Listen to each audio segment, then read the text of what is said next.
सभी का स्वागत है हमारे YouTube channel study with Dharmveer PD class में। फ्रेंड्स, आज हम फिर से एक नई वीडियो को लेके आ गए हैं।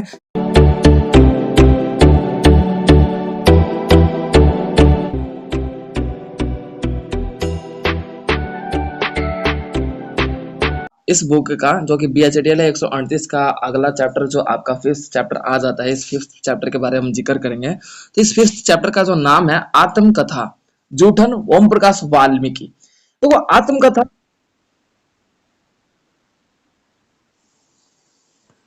देखिए, ये आपका जो फिफ्थ चैप्टर है ओम प्रकाश वाल्मीकि के द्वारा एक रचित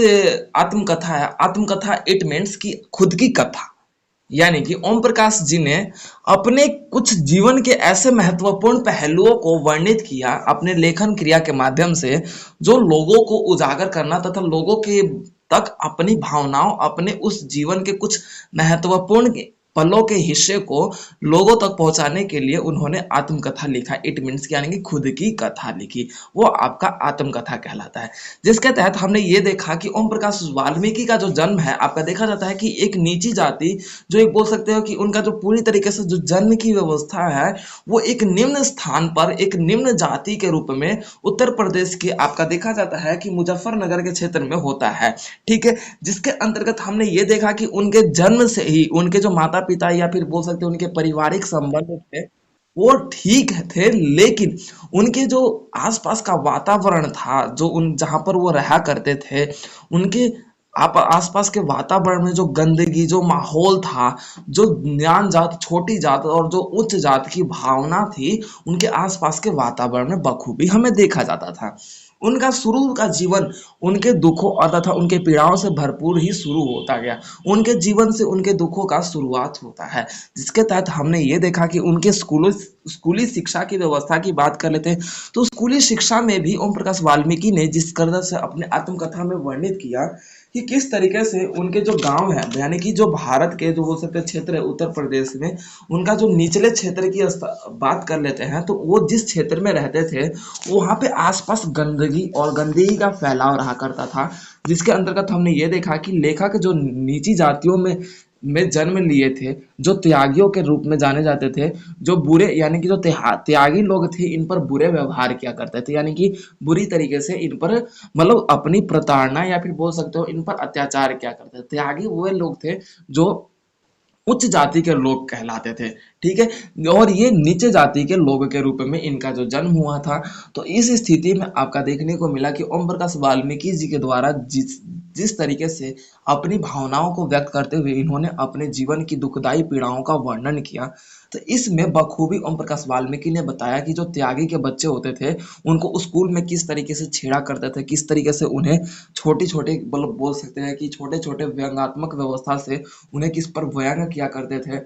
ठीक है, उस तरीके से इन्होंने अपनी भावनाओं को व्यक्त करते हुए अपने दुखों तथा पीड़ाओं का वर्णन करने का प्रयास इस पूरे पाठ्य पुस्तक में, ये पूरे पूरे पाठ में किया गया है। ठीक है, अब आत्मकथा यानी कि जूठन की वाचन, जूठन की वाचन का ये आपका शीर्षक देखा जाता है कि जूठन, जूठन एक इस प्रक्रिया में इसका नामकरण ओम प्रकाश वाल्मीकि के द्वारा किया जाता है। क्यों? क्योंकि ये छोटे जाति के मतलब से बिलोंग करते थे या फिर निवास करते थे या फिर छोटे जाति से संबंधित थे। तो उस स्थिति में जो त्यागी के घर वाले या फिर जहाँ पर ये काम करते थे या फिर वो मतलब बोल सकते हैं कर्मचारी के रूप में जिस परिवार में, जो उच्च जाति के परिवार में ये काम क्या करते थे, तो उन्हें 2 वक्त की रोटी भी उन्हें मुआवजा के रूप में नहीं दिया जाता था, उनके काम के रूप में नहीं दिया जाता था। लेकिन अपने मतलब जो उच्च जाति के जो लोग थे उन्हें उनके जो जूठा बच जाता था खाना, वो उसको उसके थाली में परोस कर दे दिया जाता था। और ये जो आपके देखे जाते थे कि ओम प्रकाश वाल्मीकि से संबंधित जितने भी इनके परिवार के सदस्य थे बखूबी उस जूठन की व्यवस्था को अपने इच्छा अनुसार खाया करते थे। क्यों? क्योंकि ये गरीब और तथा बोल सकते हो कि नीची जाति के लोग जाना देखने को मिल रहा था, जिसके तहत जो उस समय की जो समय काल की अवधि की बात कर लेते तो ये हमारा जब देश आजाद नहीं हुआ था उस स्थिति में आपका देखा जाता था कि उच्च जाति के लोग छोटे जाति के लोगों को कुछ एक कीड़े मकोड़े के समान समझा करते थे। ठीक है, यहाँ तक सभी को क्लियर हो गया? तो इस स्थिति में हमें ये देखने को मिला कि जो जूठन है, तो इसी के नाम से आपका देखा जाता है कि उनके बचे हुए जूठा खाते थे और यह बखूबी चटपटे रूप में, मतलब अपनी इच्छाओं अनुसार प्रसन्नता के रूप में यह खाया करते थे। इन्हें ये नहीं लगता था कि वो आपके बोल सकते हो जो जूठा फेंकने के लिए होता था, वो इस जूठे को भी खाना में बोल सकते हो अपने जीवन को यानी कि यापन करने के लिए बखूबी आगे बढ़ रहे थे। उस स्थिति में ओम प्रकाश वाल्मीकि के द्वारा अपने इस दुखदाई पीड़ाओं का वर्णन करते हुए इन्होंने बताया कि छुआछूत की जो भावना थी, अछूत लोग हमें माना करते थे, जिसको छूने से ही ऐसा लगता था जानो मानो कि कोई बड़ी जाति के लोग है ना, अगर हमें फेंक भी जाते थे, टच भी हो जाते थे, हमारा उनसे स्पर्श भी हो जाता था, तो ऐसा मानो जैसे कि हमने क्या बड़ा गुनाह कर दिया। तो उसको ये भावनाएं ओम प्रकाश वाल्मीकि के आंखों और दिलों में शुरू से ही बसती चली गई कि जो व्यवस्थाएं हमारे समाज में था, जो बच्चों का अधिकार था, जो उनकी स्कूली शिक्षा थी, स्कूलों में उन्हें किस प्रकार से जो त्यागियों के बच्चे हैं उन्हें बोल सकते हो नान जात या छोटी जात के लोग कहकर चिढ़ाया करते थे। यह बखूबी जो ऊंची जाति के जो त्यागियों के बच्चे थे वो बहुत अच्छे कपड़े पहन के जाया करते थे। अगर फिर उसके बाद ये पुराने और फटे कपड़े पहनकर जाते थे तो उसको ध्यान में रखते हुए त्यागियों के बच्चे इन्हें चिढ़ाया करते थे कि गरीब है, इन्हें पहनने का भी इनके पास कपड़े नहीं है। और बखूबी कभी कभी ये साफ कपड़े पहन के जाते थे तो उस स्थिति में भी त्यागी के बच्चे इन्हें छेड़ा करते थे कि हमारी बराबरी करना चाहते हो, तो उस स्थिति में इनको मारा भी करते थे, मारा पीटा भी करते थे। तो फिर इनके पास दोनों चारा नहीं होता पाता, ना अच्छे कपड़े पहनने का, ना आपके खराब कपड़े पहनने का। खराब कपड़े पहन के जाने में इन पर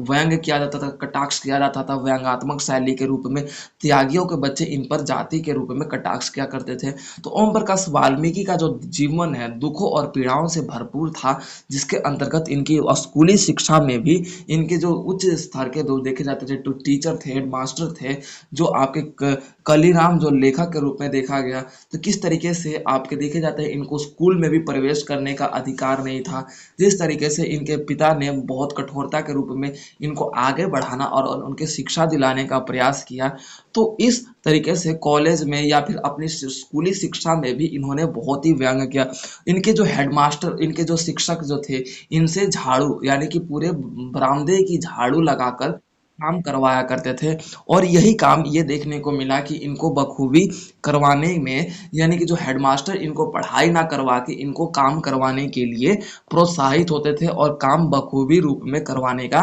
इनके द्वारा प्रयास किया जाता था। जिसके तहत हमने ये देखा कि ओम प्रकाश वाल्मीकि जी ने इन सभी व्यवस्थाओं को आगे बढ़ते बढ़ते ओम प्रकाश वाल्मीकि ने डरते डरते जैसे तैसे हेडमास्टर के साथ भी अपने जो उसके जो काम देते थे, झाड़ू लगाना, पूरे स्कूल में झाड़ू साफ सफाई करना, ये सारी व्यवस्थाओं को ध्यान में रखते हुए ओम प्रकाश वाल्मीकि ने फिर भी अपने स्कूली शिक्षा का त्याग नहीं किया।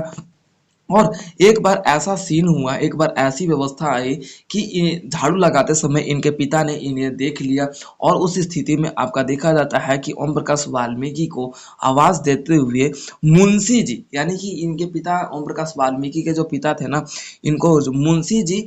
कहकर पुकारा करते थे। यानी कि प्यार से, जैसे कि बोल देते हैं हमारे पेरेंट्स हमें प्यार से कुछ भी निकनेम देते हैं, तो मुंशी जी इनके प्यार से नाम इनके पिताजी ने ही किया था, नाम बोला था। तो उस स्थिति में आपका देखा जाता है कि झाड़ू लगाते समय आपके स्कूल में इन्होंने देख लिया, तो उस सिचुएशन में इनके पिता ने हेडमास्टर से लड़ाई कर लिया और उसकी स्थिति में हेडमास्टर इनको धमका दिया कि तू दो कौड़ी का इंसान, गरीब लोग हमारी बराबरी करोगे, ये इसका तो जन्म से ही कार्य यही है। इस तरीके से कलीराम हेडमास्टर जो है इस पर व्यंग करते हुए आपका देखा जाता है कि मुंशी जी को डराते या धमकाते हुए आगे बढ़ाते हैं और उसके पिता को मतलब धमका देता है कि हाँ,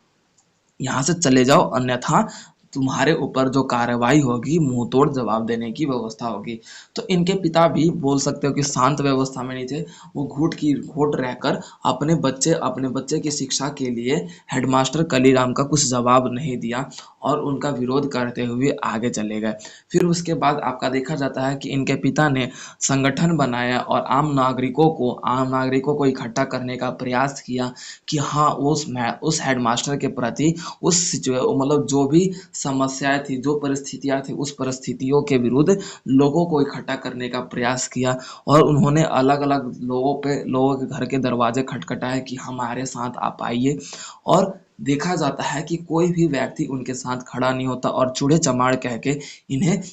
अपने घर से या फिर अपने घर दरवाजे से उन्हें भगा दिया जाता है। उस सिचुएशन में ये देखने को मिला कि उनके पिताजी ने ये बात ध्यान में रख लिया कि हाँ, हमारे आसपास के जो वातावरण है जिस पे आज एक व्यक्ति दूसरे व्यक्ति के छुआछूत को लेके, जो आपके चूड़े चमाड़ को लेके अलग अलग वर्ग में विभाजित हो चुका है। और यही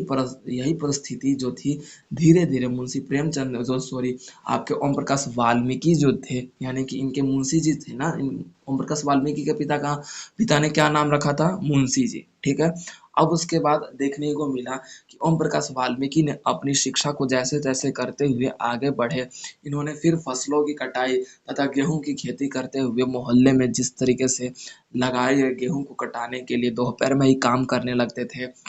और काम करते करते 2 जून की रोटी भी प्राप्त इन्हें मुआवजा के रूप में नहीं दिया जाता था। इनके काम काम करने से जो जमींदार होते थे, इनको काम तो बखूबी रूप से पूरे कड़ी धूप में काम करवाया करते थे, लेकिन 2 वक्त की रोटी भी इन्हें खाने के लिए नहीं दिया जाता था। जिसके तहत ये देखने को मिलता है कि मुंशी प्रेमचंद का जो जीवन है, शुरू से उनके अध्यापक उनके शिक्षा के रूप में उन्हें प्रताड़ित रूप में देखा गया। जमींदारों ने भी अपने खेती में काम करवाया, फसलों को कटाई किया, गेहूं की कटाई की, तो उसमें काटना तथा पीटना जो भी है, उन सभी व्यवस्थाओं को ध्यान में रखते हुए इन्होंने अपने जीवन को कठिनाइयों से भरपूर माना। और हमारे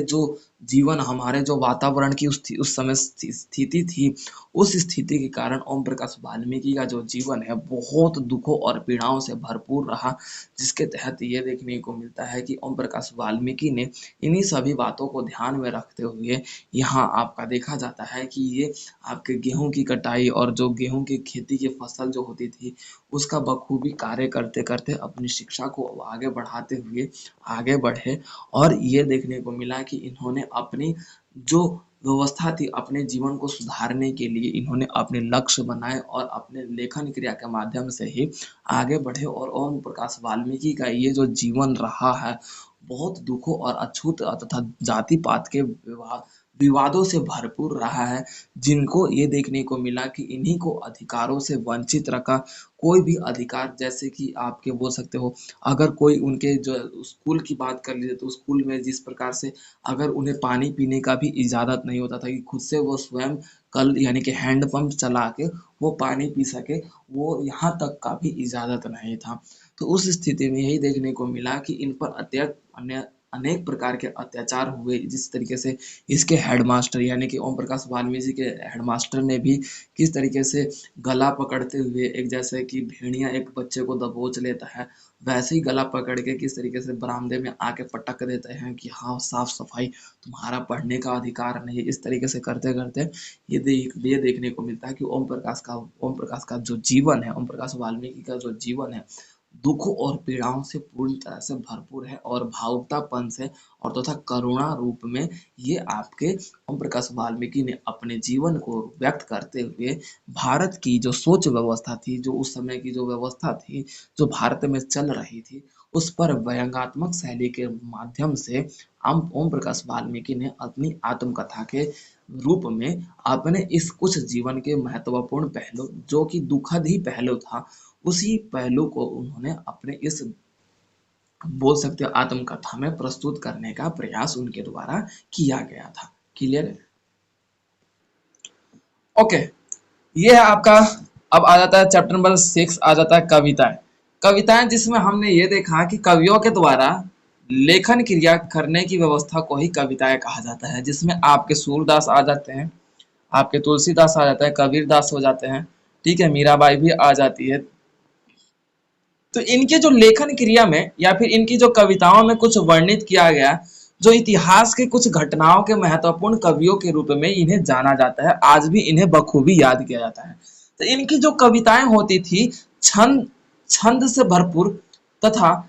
श्रृंगार व्यवस्था या फिर बोल सकते हो रस से भरपूर होती थी। इनकी जो रचनाएं होती थी भक्ति और तथा आरंभिक काल, जो आदि काल, जो वीर वीर गाथा काल, इन सभी व्यवस्थाओं से आपका देखा जाता है कि इनकी कविताओं का व्यवस्था पूर्णतः देखने को मिलता है। आदि काल से लेकर भक्ति काल तक यहाँ पे देखने को मिला कि इन्होंने अपनी कविताओं के माध्यम से अलग अलग कवियों ने अपने आप को जो उजागर किया या फिर बोल सकते हैं कि आगे बढ़ाया। सूरदास की बात कर लेते हैं तो ये आपके भक्ति काल के कवि हैं, जो कि आपका देखने को मिलता है कि इन्होंने अपनी जितनी भी रचनाएं किया प्रेम के प्रति यानी कि ईश्वर के प्रेम के प्रति इन्होंने अपने आप को उजागर किया। इन्होंने अपने इष्ट देव की आराधना करते हुए यानी कि इष्ट देव की, सूरदास किसको मानते थे? सूरदास किसकी पूजा करते थे?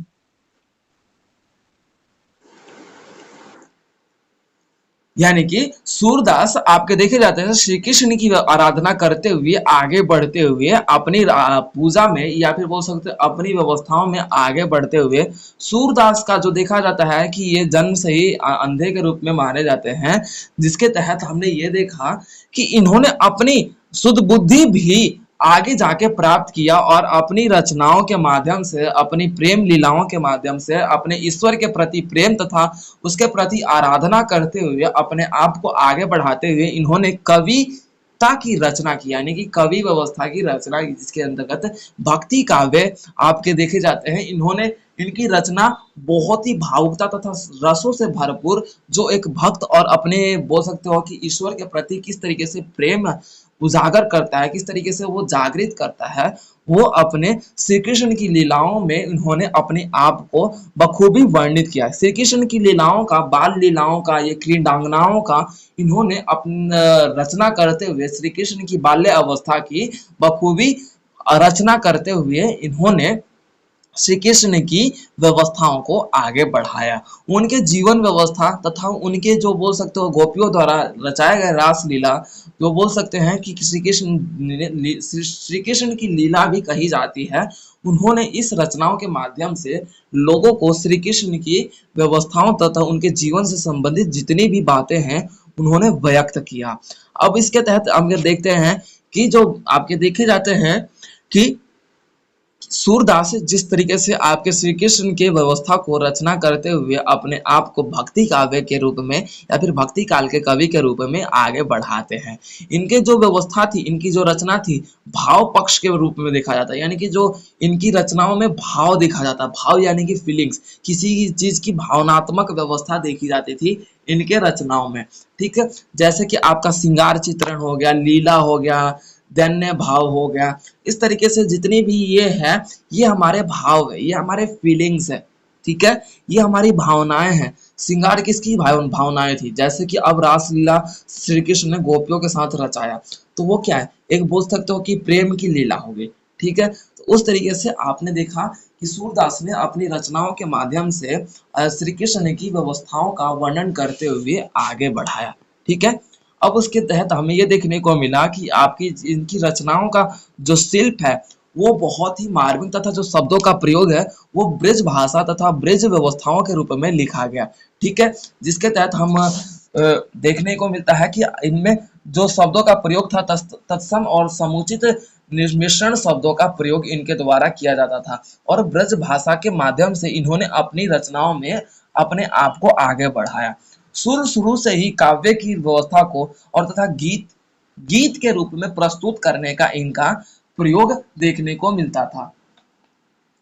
ठीक है, अब सूरदास की व्यवस्था, इनके जो नाम है, कहने का मतलब यह है कि इनके सुर तथा यानी कि संगीत व्यवस्था में इनको बहुत रुचि हुआ करती थी और इनके जो पीछे जो दास लगा है यानी कि ईश्वर की आराधना करते हुए इनके एक दास के रूप में यानी कि बोल सकते हो कि ईश्वर के एक बोल सकते हो सेवक के रूप में इन्होंने अपने आप को हमेशा से तत्पर रखा। संगीत में इनका बहुत ज्यादा रुचि था, जिसके अंतर्गत इन्हें वाणी और चतुराइयों की व्यवस्था में सूरदास को बखूबी आज भी याद किया जाता है। ठीक है, और इनके संदर्भ की बात कर ली जाए तो इनके साहित्य की जो संदर्भ है बहुत ही मार्मिकता तथा सूरदास की जो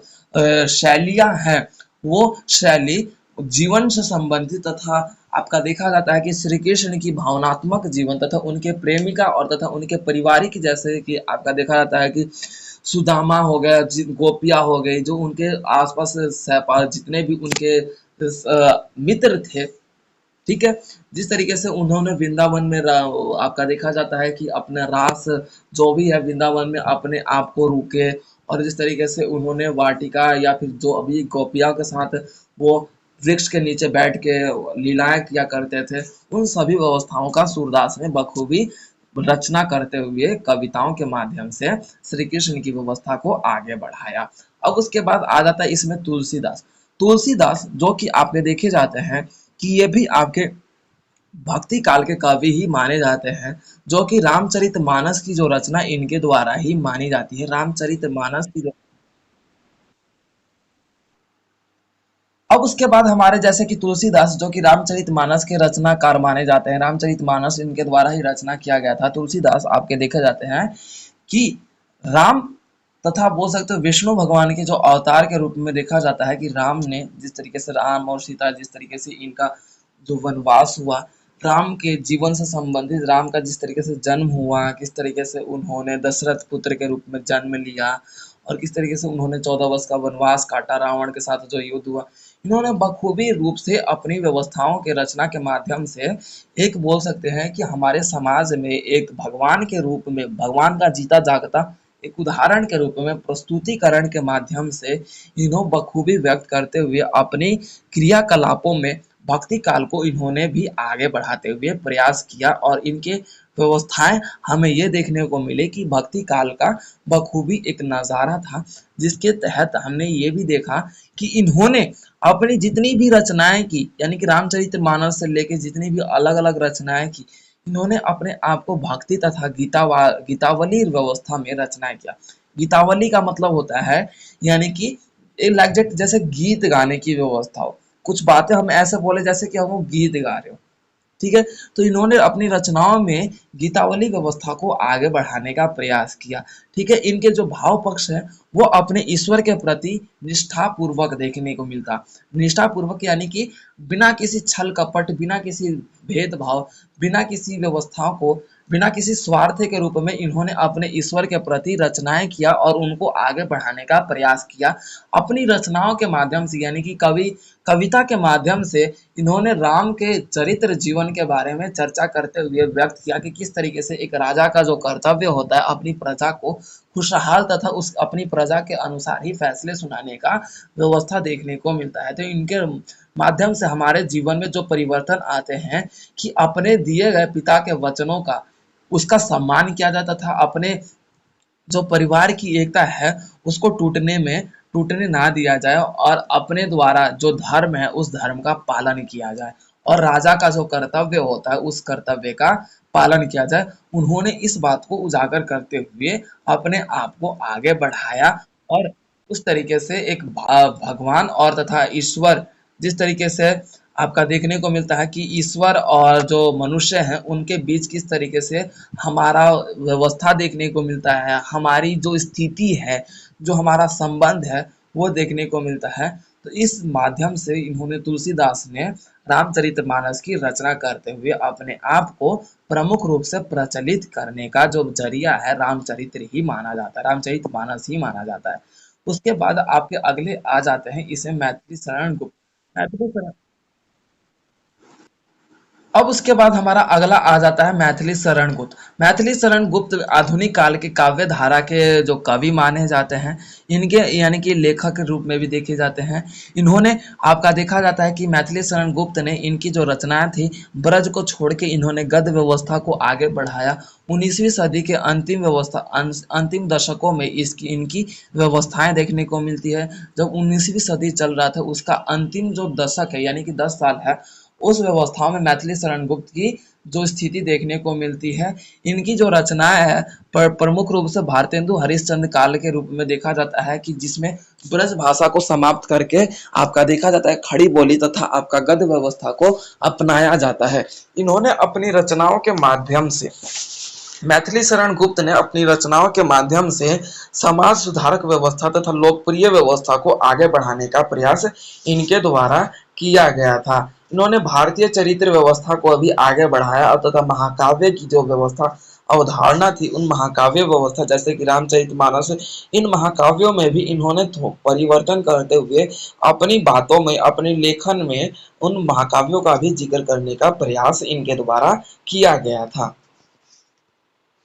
अब इनके जो भाव पक्ष है, मैथिली शरण गुप्त के जो भाव पक्ष है, पूर्णतः ये देखने को मिलता कि इनकी रचनाओं में हमें ये देखने को मिला भावनात्मक व्यवस्था तथा समाज में जो संघर्ष की व्यवस्था उत्पन्न हुई थी। जिस तरीके से आपका देखा जाता है कि अंग्रेजी शासन व्यवस्था हमारे ऊपर शासन कर रहा था, तो इन्होंने अपनी रचनाओं के माध्यम से इनकी जो भावनाएं थी वो स्वतंत्रता तथा संघर्ष के रूप में इनकी भावनाओं को हम बखूबी देख सकते हैं। और इनकी रचना शिल्प के रूप में देखा जाता है तो इनके जो रचनाएं हैं वो गद्य से छोड़ के, बल्कि पद्य से छोड़ के आपका गद्य में परिवर्तित हो गया। और यही कारण था कि इन्हें बखूबी रूप में ये देखने को मिलता कि समाज सुधारक में योगदान इन्होंने इनके द्वारा बहुत बड़ी मात्रा में दिया गया था, जिनकी भूमिका आज भी हम बखूबी अपने लेखन क्रिया के माध्यम से आज भी इन्हें याद करते हैं। ठीक है। उसके बाद आपके अगले लेखक आ जाते हैं जो कि सूर्यकांत त्रिपाठी निराला। सूर्यकांत त्रिपाठी निराला जो छायावादी युग के बड़े बड़े लेखक के रूप में, यानी कि बहुत बड़े लेखक के रूप में माना जाता है, जो कि छायावादी का जो काल रहता है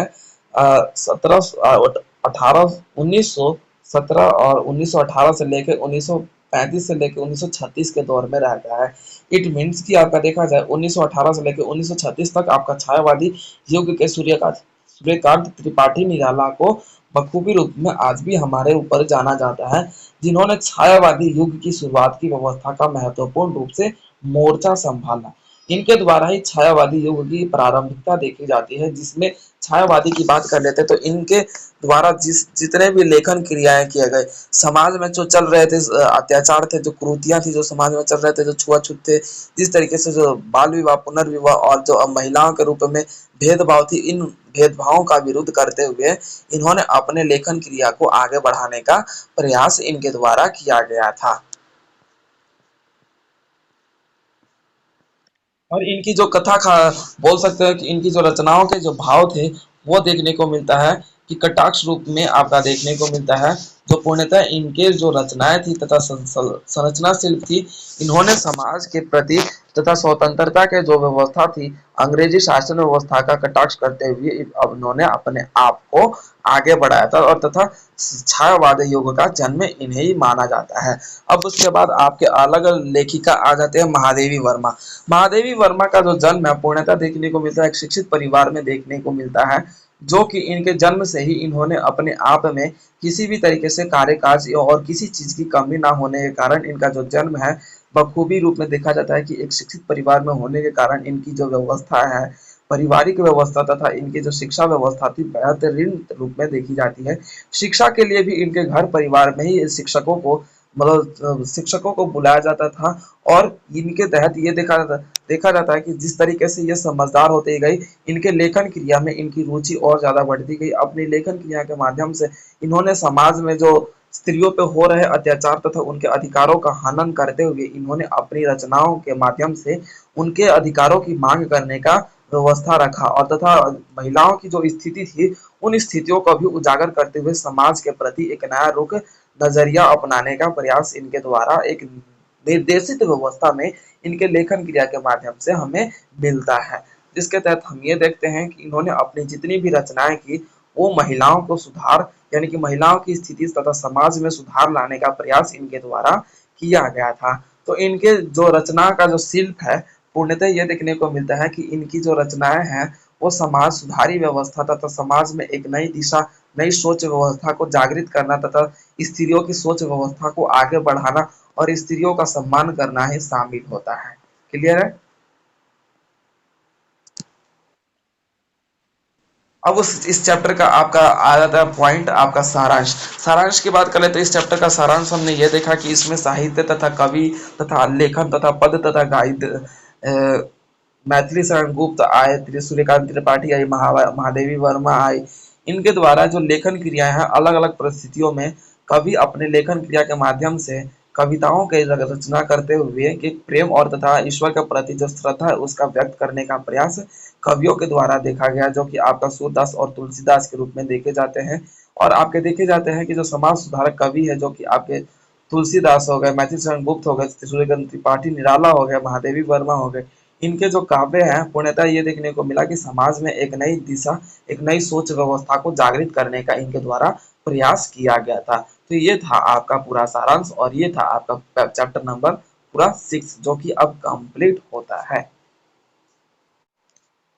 अब बात कर लेते हैं इसके BHDLA 138 के खंड ख की, जो हिंदी साहित्य विविध विधाएं के रूप में ये पूरा आपका देखने को मिलता है। तो अब इसके बाद कह सकते हैं तो आपका अब आ जाता है आपका चैप्टर नंबर 7।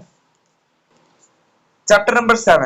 7 है आपकी डायरी, यानी कि मोहन राकेश की डायरी, जिसमें हमने ये देखा कि मोहन राकेश की जो वर्णित जीवन है उन्होंने कुछ पंक्तियों में, कुछ व्यवस्थाओं में इन्होंने व्यक्त किया, जिसमें डायरी में आपका देखा जाता है कि इन्होंने एक पल में डायरी में इन्होंने अपनी आत्मकथा लिखी और आपके संस्मरण लिखे और आपका यात्रा वृत्तांत लिखा, जिसके तहत ये देखने को मिला कि मोहन राकेश जो एक साहित्य विधा के रूप में जाने जाते हैं, जिन्होंने अपने कुछ पंक्ति, कुछ समय का जो अवधि है, इन्होंने प्रत्येक दिन की जो व्यवस्था है अपने एक डायरी के पन्ने में व्यक्त करने का प्रयास इनके द्वारा किया गया था, जिसके तहत इन्होंने अपने रोज रोज की जो दिनचर्या, जो व्यवस्था थी, उस डायरी के पन्ने में लिखा करते थे। इसी के नामकरण से इस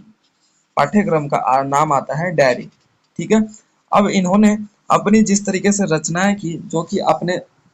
संस्मरण लिखे और यात्रा वृतांत लिखा, कि किस तरीके से इनकी जो आत्मकथा है, उनका जो आत्मकथा की व्यवस्था में इन्होंने अपने डायरी में जिक्र करते हुए लिखा कि जो मेरा स्वयं जो जीवन काल की अवधि रही है, मोहन आकाश के स्वयं के जीवन काल की जो अवधि रही है, इनका जो कठिनाइयों से भरपूर इनका जो जीवन रहा, इन्होंने कौन कौन सी गलतियां की, उन गलतियों को आगे बढ़ाते हुए अपने जीवन का लेखन में ये आगे बढ़े, तथा अपने जीवन में जिस पल और जिस क्षण का इंतजार कर रहे थे, उनका जो उद्देश्य था कि इस जो डायरी के माध्यम से इन्होंने अपने जीवन को उजागर करते हुए लोगों के तक अपनी भावनाओं का तथा अपने साहित्य और गद्य साहित्य की व्यवस्था को आगे बढ़ाने का इनके द्वारा प्रयास किया गया था। प्रस्तुत ये जो डायरी है ना, प्रस्तुत पूरी रोम मोहन राकेश के आत्मकथा, जीवन तथा इनके संस्मरण और इनके यात्रा वृतांत के रूप में ये वर्णित किया गया है। अब देखो, मोहन राकेश के संस्मरण की बात कर ली जाए तो इसमें हमने ये देखा कि इनके संस्मरण है, ठीक है, जो आपके देखने को मिलता है कि संस्मरण जो कि कुछ पल के जो महत्वपूर्ण पल होते हैं। संस्मरण का मतलब होता है कि कुछ महत्वपूर्ण पल जो हमारे लेखन क्रियाओं के रूप में उजागर करने का प्रयास हमारे द्वारा किया जाता है, जो महत्वपूर्ण यादें होती हैं जिन्हें हम भूलना ना चाहते हो, तो उन्हीं यादों को इन्होंने अपने डायरी के माध्यम से प्रस्तुत करने का व्यवस्था इन्होंने सोचा, और इसी व्यवस्था को ध्यान में रखते हुए इन्होंने डायरी लिखने की मतलब माइंड में इनकी थिंकिंग आई। तो कुछ ऐसे घटनाएं हैं, जो कुछ डेट ऐसे हैं जिन्होंने इनके अपने डेट के अनुसार इन्होंने प्रतिदिन कुछ कुछ घटनाओं का इन्होंने अपने डायरी में वर्णित करने का प्रयास किया, जिसके तहत ये देखने को मिला कि इन्होंने अपनी डायरी के माध्यम से अपनी आत्मकथा, संस्मरण और यात्रा वृत्तांत की इन तीनों महत्वपूर्ण पहलुओं पर चर्चा इनके द्वारा किया गया था। यात्रा वृत्तांत की बात कर ली जाए तो जब हम किसी स्थान की यात्रा करते हैं और उसमें जो भी हम नज़ारे देखते हैं, चाहे प्राकृतिक हो कि किस तरीके से हमने यात्रा किया, कहाँ से कहाँ तक हमने टिकट खरीदे और उसके तहत हमने कहाँ से कहाँ ट्रैवल किया, उस तहत हमने देखा कि प्राकृतिक का नज़ारा किस तरीके से मनोरम था। इन सभी जो भावनाओं की व्यवस्था को हम जब व्यक्त करते हैं, वो आपका यात्रा वृत्तांत होता है। यानी कि यात्रा से संबंधित किसी भी घटनाओं का हम वर्णित करते हैं लेखन के माध्यम से, वह हमारा यात्रा वृत्तांत कहलाता है। जिसके तहत मोहन राकेश ने अपनी यात्रा को आगे बढ़ाते हुए अपनी डायरी की व्यवस्था में आगे बढ़ाने का प्रयास किया। उसके बाद आपका देखने को मिलता है मोहन राकेश की डायरी का पठन, यानी कि इन्होंने अपना तारीख स्टार्ट किया 26/1/58, यानी कि 1958 में ये आपका देखने को मिलता है कि तारीख इन्होंने स्टार्ट किया, जो जालधर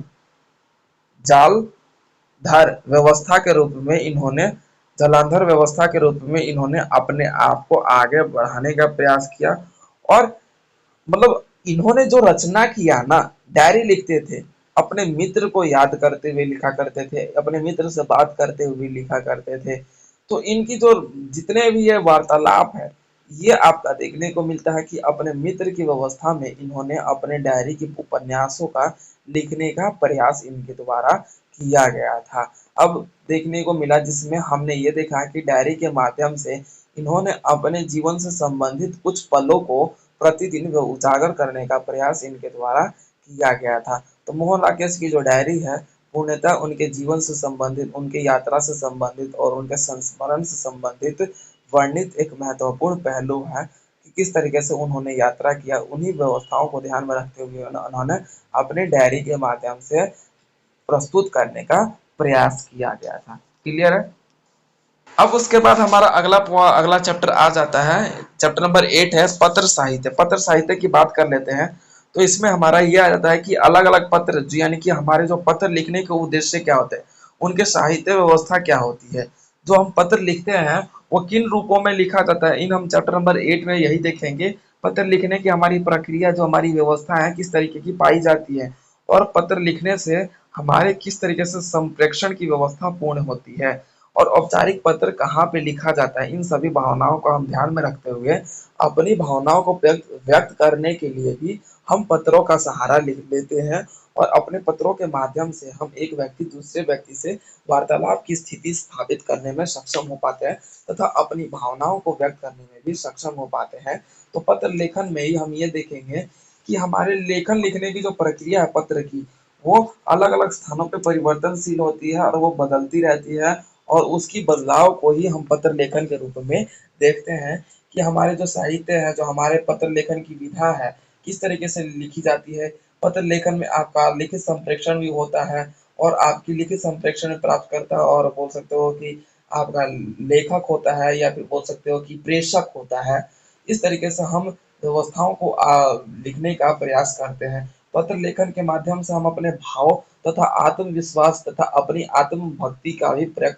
व्यक्त करने की व्यवस्था को लिखते हैं। तो हम पत्र में ये भी देखते हैं कि हम जो पत्र लिखते हैं वो किन कारणों से लिखते हैं। भाई हमारे निजी संबंधित व्यवस्था के कारण, भाई हमारे वार्तालाप की स्थिति का निजता के कारण जिसे बोलते हैं, तत्कालीन व्यवस्था के कारण, सहजता के कारण, इन सभी व्यवस्थाओं को ध्यान में रखते हुए हम पत्र लेखन की व्यवस्था को आगे बढ़ाते हैं। और पत्र लेखन की वो जो व्यवस्था है, वो गद्य व्यवस्था से संबंधित देखने को मिलता है। ठीक है? पत्र लिखन का जो आत्मकथा है, वो देखने को मिलता है कि इसमें जो लेखन लिखने की भावनाएं होती है ना, वो कम शब्दों में वर्णित की जाती है। यानी कि जो पत्र होता है, कम शब्दों में पूरी बातें रखने का प्रयास किया जाता है। ठीक है? तो पत्र लेखन में हम यही देखेंगे कि जो हमारे संस्मरण हो गए, जो हमारी डायरी हो गई, तो इनकी जो लेख लिखते हैं, यानी कि पत्र लेखन में आपका देखा जाता है डायरी का भी अलग तरीके से लिखने का प्रयास किया जाता है। ठीक है? तो उन्हीं बातों को हम चैप्टर नंबर 8 में चर्चा करेंगे कि हमारे पत्र कितने प्रकार के होते हैं, हम हमारे पत्र लिखने का तरीका क्या होता है, और किन किन व्यक्तियों, किन किन क्षेत्रों में हमारे जो पत्र हैं वो किस तरीके से लिखे जाते थे। ये आपका चैप्टर नंबर 8 है, पत्र लेखन। क्लियर है? तो अब चैप्टर नंबर 9 की बात कर लेते हो, हमारा रिपोर्टाज आता है, यानी कि एकलव्य के नोट्स। एकलव्य के नोट्स। ठीक है? तो रिपोर्टाज आता है। रिपोर्टाज आपका देखा जाता है कि फ्रेंच शब्द से लिखा गया निकला है, जो रिपोर्ट के रूप में जाना जाता है। ठीक है? किसके रूप में जाना जाता है भाई? ये फ्रेंच लैंग्वेज में लिखा गया, फ्रेंच शब्द का उत्पत्ति हुआ है, रिपोर्ट के रूप में आपका रिपोर्टाज देखा जाता है। रिपोर्टाज का मतलब होता है कि जब हम किसी विषय, किसी भी सूचना, किसी भी व्यवस्था पर हम एक छोटा सा लेख रिपोर्ट के रूप में तैयार करते हैं, वो आपका रिपोर्टाज कहलाता है। जिसके तहत हम ये देखते हैं कि आपके रेणु ठाकुर प्रसाद सिंह, और जो भी आप फणीश्वर नाथ रेणु हो गए, ठाकुर प्रसाद हो गए, अमृत राय हो गए, प्रभाकर मार्चवे हो गए, और प्रकाश चंद्र गुप्त हो गए, ये जितने भी लेखक हैं, इन्होंने अपनी रचनाओं के माध्यम से रिपोर्टाज व्यवस्था को आगे बढ़ाया। ठीक है? क्या बढ़ाया भाई? आगे बढ़ाया। अब उस स्थिति में ये आपके देखे जाते हैं कि एकलव्य के नोट्स, एकलव्य के नोट्स जो कि इनकी कथा की बात कर लेते हैं, रिपोर्टाज की व्यवस्था विशेषता की बात कर लेते हैं। तो रिपोर्टाज जो होता है ना, जो घटित घटनाओं, यानी कोई भी घटना हो या चाहे कोई भी विषय से संबंधित हो, उसको हम कम शब्दों में चित्रित तरीके से, चित्रित यानी कि ऐसा लगे जैसे कि मानो कि भाई उसका चित्र बनाया गया हो, उसको वर्णित करने की प्रक्रिया को ही आपका रिपोर्टाज कहा जाता है, उसकी व्यवस्था कही जाती है।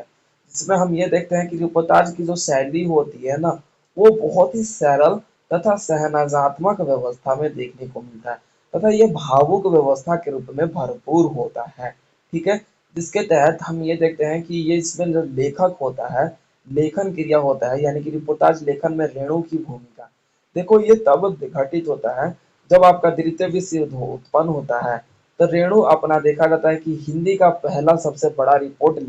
लेखन माना जाता है, यानी कि सॉरी, हेलो, हेलो, ठीक है। तो जो ये रेणु जो व्यवस्था है आपका रिपोर्टाज लेखन में रेणु की भूमिका, जिसमें हम ये देखेंगे कि जो रिपोर्टाज की उत्पत्ति जो है ना द्वितीय विश्व युद्ध के बाद मानी जाती है। तो सबसे पहला रेणु हिंदी का पहला रिपोर्टाज लेखन माना जाता है। लेखन यानी कि लिखने का व्यवस्था, यानी कि रेणु, रेणु ये नाम नहीं है, ये देखने को मिला कि रिपोर्टाज लेखन का नाम है, यानी कि ये जो लेखन है यानी कि बोल सकते हो लिखा गया है, उस चीज का नाम है रेणु। तो ये सबसे पहले रिपोर्टाज की व्यवस्था है ना, सर्वप्रथम आपका द्वितीय विश्व युद्ध के बाद देखने को मिला, रिपोर्टाज व्यवस्था का आगे बढ़ाया गया। जो कि इसमें हम यही देखेंगे कि आपका जो रिपोर्टाज है अलग अलग व्यवस्थाओं के माध्यम से भी लिखा जाता है, चाहे हड़ताल हो गया, चुनाव हो गया, आपका जोर जबरदस्ती हो गया, जिसम फरोशी हो गया, किडनैपिंग हो गया, स्नैचिंग हो गया, जबरदस्ती हो गया। इस तरीके से जब हम कोई भी एक सूचना इकट्ठा करके रिपोर्ट लिखते हैं वो आपका रिपोर्टाज कहलाता है। क्लियर है? जिसके तहत हम ये देखेंगे कि एकलव्य के नोट्स में देखेंगे कि एकलव्य के नोट्स जिसके तहत हमने ये देखा कि जो पढ़े लिखे जो ग्रेजुएट जो लोग हैं वो किस तरीके से मीडियाटर का एक जो काम करते हैं उसके कामों पर व्यंग करते हुए जो पुस्तकालय व्यवस्था है, यानी कि मीडिएटर जो है मीडिया वाले संबंधित जो है, तो ग्रेजुएशन वाले जो बच्चे हैं किस तरीके से मीडिएटर पर अपना हवा बोलते हैं और उस पर रिपोर्ट लिखने का प्रयास आपका देखा जाता है मीडिएटर द्वारा किया जाता है। अब मान लीजिए कि मैंने आप लोगों से फॉर एग्जांपल हम सभी यहाँ पे एक दूसरे से लड़ाई करने लगे, कोई मीडिया का बंदा आया तो जाहिर सी बात है एक रिपोर्ट तैयार करेगा ना भाई, ये लड़ाई कब हुई थी, किसके बीच हुई थी, समय काल क्या था, किसके किसके क्या हुआ, कौन से प्रॉब्लम, किसको ज्यादा चोट लगी, ये सभी एक रिपोर्ट तैयार करके फिर वो जाके अपने न्यूज चैनल में भेजता है, तब जाके न्यूज प्रकाशित होता है। तो यही व्यवस्था है, रिपोर्टाज एक पर्टिकुलर देखने को मिलता है कि घटित हुई घटनाओं का एक छोटा सा अंश जो कि कम शब्दों में पूरी विषय पूरे शब्दों का समावेश उसके अंदर समाहित हो। क्लियर है? देखिए, अब उसके बाद हमारा चैप्टर नंबर 10 स्टार्ट होता है, यात्रा वृत्तांत, यानी कि ये एक यात्रा के रूप में लिखा गया लेख है जो तिब्बत लहसा से उत्तर की ओर देखने को मिलता है। ठीक है, उत्तर की ओर यानी कि उत्तर प्रदेश की ओर देखने को मिलता है। ठीक है, यात्रा वृत्तांत यानी कि जब लेखक अपनी यात्रा को करने के लिए विदेश से यात्रा करते हुए आपका देखा जाता है कि वो अपने भारत देश वापिस आता है, उत्तर की ओर आता है, तो उस तरीके से जिस तरीके से उसके यात्रा में जो जो चीजें दिखी, जो जो बातें दिखी उसे मतलब भावुक कर दिया। अब जैसे हम किसी स्थान की यात्रा करते हैं, आपको पता है हमें दृश्य देखने का बहुत ज्यादा शौक करता है, करें तो जो हमारे यात्रा करने के समय जिस चीज से भी हम यात्रा करें तो हमें बाहर देखने का जो दृश्य है जो नजारा है बहुत मन करता है। किसको करता है? लेखक के द्वारा आपका देखा जाता है तिब्बत की लहसा से उत्तर की ओर यात्रा के रूप में लेखक जिस तरीके से यात्रा करता है, पूर्णतः ये देखने को मिला कि अपनी प्रमुख यात्रा की व्यवस्था के इसने क्या किया, अपने शब्दों में बोल सकते हो कि वर्णित करते हुए तिब्बत की लद्दाख, यानी कि जो लद्दाख है और तिब्बत है, इसमें जो देश है उस पर किसने कितने देश थे। तो जैसे कि हम देखते हैं कि आपका देखा जाता है कि हम किसी स्थान पर जाते हैं तो हम ये नोटिस करते हैं ना भाई कि उस स्थान में क्या क्या भाई मिल रहा है, खाने पीने का क्या क्या, कहाँ पे कौन सी दुकान है, सब नोटिस करते हैं। तो लेखक भी इन सभी बातों को धीरे धीरे अपने मन की स्थिति में नोटिस करते हुए अपनी रचनाओं के माध्यम से लिखने का प्रयास करता है और लेखन क्रिया के व्यक्त करने का प्रयास करता है अपनी भावनाओं के माध्यम से। उसे ही हम यात्रा वृत्तांत के द्वारा देखे देखे जाते हैं। जो कि लेखक आपका देखा जाता है कि तिब्बत की यात्रा करते हुए उत्तर की ओर जाने का प्रयास करता है। तो जिस तरीके से लहसा गांव में जितने भी क्षेत्र थे, उन क्षेत्रों का और उनके संस्कृति मानने वाले लोगों का उन्होंने बखूबी रूप से वर्णन करते हुए अपनी व्यवस्थाओं को आगे बढ़ाया और यात्रा वृत्तांत की व्यवस्था को हमें लिखने का लेखक अपने आप को आगे बढ़ाया और उसके तत्पश्चात अपनी जो भाषा है उस भाषा के माध्यम से अपने भावों को प्रकट करने का व्यक्त किया और उन्हें अपनी व्यवस्थाओं को धारण करने का प्रयास लेखक के द्वारा किया और वो जो भावनाएं उसको देखने यानी कि जो दृश्य देखने के बाद उसकी भावनाएं जो बोल सकते हो कि बन उसके अंदर जो बन रही थी उन भावनाओं को उजागर करने का उनका जो मन है बहुत बखूबी रूप से कि दुनिया को भी इस चीज का पता चले यात्रा वृतांत का मतलब क्या होता है। आपने नोटिस इसमें तो हम इस चैप्टर में यही देखे कि जब हम अपनी इच्छाओं को व्यक्त करने के लिए जब लोगों तक पहुंचाने का प्रयास करते हैं तब जाके हमारा आपका ये यात्रा वृतांत कंप्लीट होता है। तो लेखक आपका लहसा से उत्तर की ओर जाने का प्रयास करते हुए आपका देखा जाता है जो दिनांक है 30/7/34 यानी कि 30/7/34 आपका पुस्तक में भी आप देख सकते हैं 264 पेज नंबर पे जो कि आनंद जी को लेखक अपनी व्यवस्था को प्रस्तुत करते हुए तो आपका 10वीं से 13वीं शताब्दी के रूप में लिखने का प्रयास करते हुए ये आपका देखा जाता है कि प्रिय आनंद जी लेखक आपका क्या है कि प्रिय आनंद जी यानी कि अपने मित्र को लिखने का प्रयास करता है और ये जो है ये पर्टिकुलर तब तक लिखता है वार्तालाप करता है कि हाँ अपना जो डेट है सभी बातों को यात्रा के रूप में किस तरीके से व्यक्त करता है सभी बातों को इस लेखन क्रिया में लेखक प्रस्तुत करता है पर्टिकुलर एक एक दिन को व्यक्त करने का प्रयास करता है कि हाँ हमने इस दिन में ये घटनाएं इस व्यवस्था को देखा और इस धारणा को इस लोगों की नजरिए को देखा लोग इतने संस्कृति के रूप में मानने वाले थे इन सभी को ध्यान में रखते हुए आनंद जी को लेखक क्या है कि रोजाना जो एक पत्र के रूप में यात्रा वृतांत के रूप में लिखा करता था। तो अपनी भावनाओं को व्यक्त करने के लिए लेखक ये लेखनी के माध्यम से यात्रा वृत्तांत की व्यवस्था को पूर्ण करता है। क्लियर हो गया सभी को?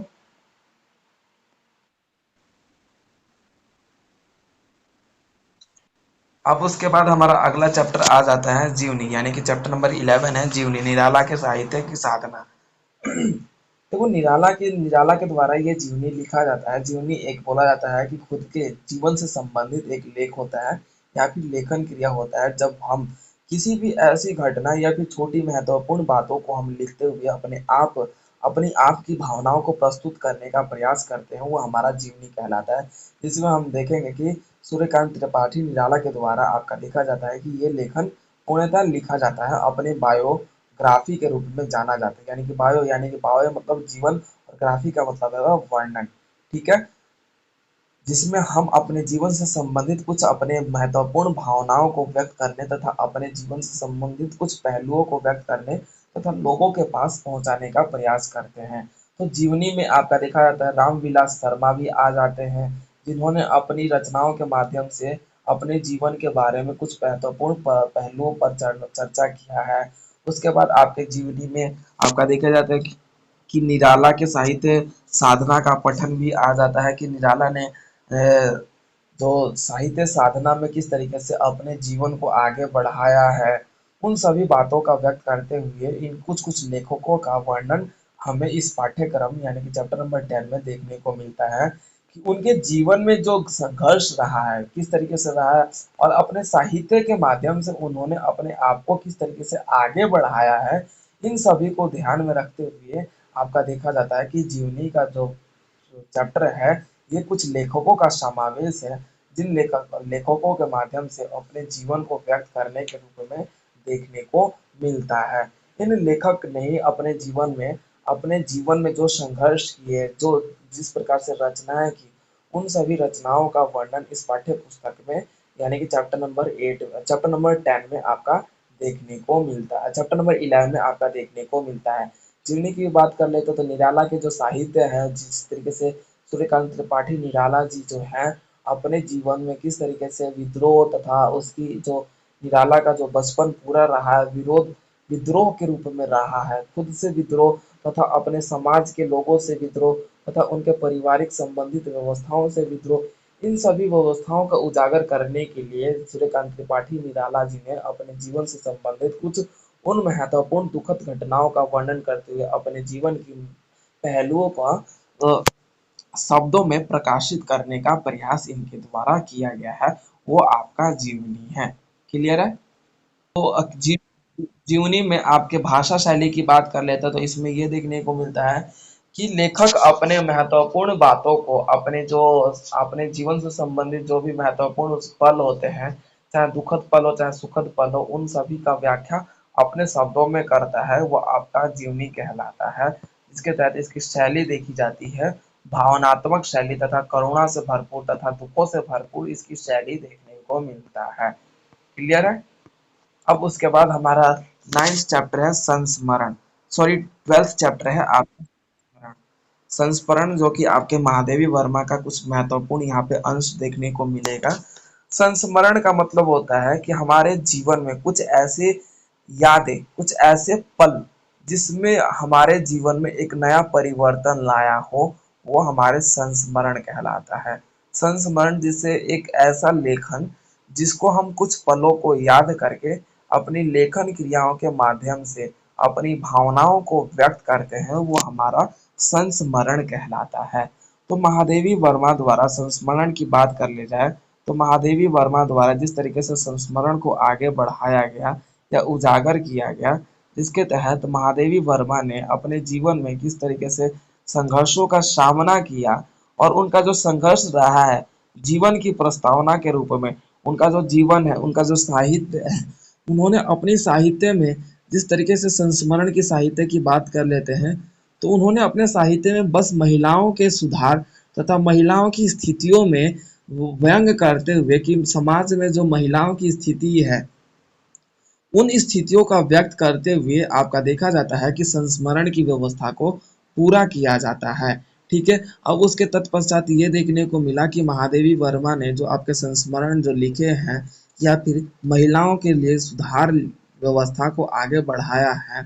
तो उन्हें अपनी भावनाओं का व्यक्त करने तथा उन पर उजागर करने का प्रयास संस्मरण के रूप में देखने को मिलता है, जिसके तहत महादेवी वर्मा ने महिलाओं का जो नज़रिया है समाज में, जो उसकी उनकी स्थिति थी, जो उनको अधिकार थे, उनसे जो वंचित रखा जाता था, तो संस्मरण के माध्यम से महिलाओं ने और जो महिला आंदोलन करवाया महादेवी वर्मा ने अपने जीवन में उन महिलाओं को आज़ादी दिलवाना तथा उनके अधिकारों की पूर्ति करवाना या फिर उनको अधिकार दिलाना, इन सभी बातों को ध्यान में रखते हुए अपने जीवन के कुछ महत्वपूर्ण दुखों का व्यक्त करने का प्रयास किया। महादेवी वर्मा एक सुखद तथा शिक्षित परिवार से मतलब संबंधित थी, फिर भी उनको ये व्यवस्था देखने को यानी कि जो स्त्रियों की ये व्यवस्था थी, उसे देखकर इन्हें बहुत ही दुख पहुंचता था और इसी को ध्यान में रखते हुए इन्हें देखने को मिला कि इन्होंने महादेवी वर्मा ने संस्मरण के रूप में आपका देखा जाता है कि लेख लिखते हुए आपका देखा जाता है कि स्त्रियों की व्यवस्था का जो दुर्व्यवस्था है उस पर व्यक्त करने और तथा समाज में सुधार लाने का प्रयास इनके द्वारा किया गया था। और संस्मरण की भाषा शैली की बात कर लेते हैं तो संस्मरण की जो भाषा शैली है वो आपका देखा जाता है कि सरल तथा आम चाल आम भाषा की बोलचाल होती है, यानी कि बोलचाल की जो भाषा है आम होती है और जो हमारे जो दैनिक जीवन में जो हम बोलते हैं उन्हीं भाषाओं के माध्यम से हम अपने संस्मरण यानी कुछ महत्वपूर्ण उन पहलुओं तथा अपने जीवन से संबंधित उन कुछ महत्वपूर्ण घटनाओं का वर्णन करते हैं, तो वो हमारे संस्मरण कहलाते हैं, जो कि महादेवी वर्मा के द्वारा महिलाओं की स्थितियों के रूप में संस्मरण को लिखा गया था। क्लियर है? तो ये था पूरा आपका BHDLA 138 जो कि